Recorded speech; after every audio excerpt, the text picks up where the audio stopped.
આજે શીખવાનું છે આપણે મથાળામાં. તો પહેલાં તો બધાય મિત્રોને જય શ્રી રામ ને જય માતાજી. સવારમાં થઈ ગયું તો એકદમ વાતાવરણ વરસાદ જેવું.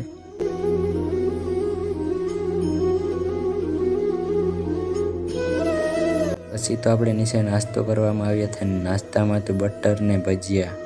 તો ફેમિલી નાસ્તો કરી લીધો ને હવે અમે ત્રણેય નીકળી જશે કારખાના બાજુ. વરસાદના છાંટા ચાલુ થઈ ગયા હતા તો માણસોએ રેનકોટ પહેરવા માંડ્યા. પછી આપણે પહોંચી ગયા હતા આપણા કારખાને. થઈ ગયા હતા બપોર. તો આજે દાળ ભાતમાં દિવસ કાઢવાનો છે. તો હાલો ફેમિલી જમવા આવે.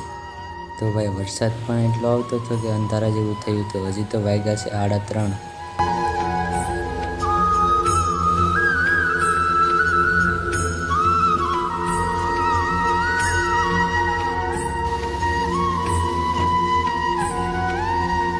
ફેમિલી હવે આપણે શીખવાનું છે મથાળામાં, કારણ કે તળિયામાં આપણે આવતી નથી ઝડપ.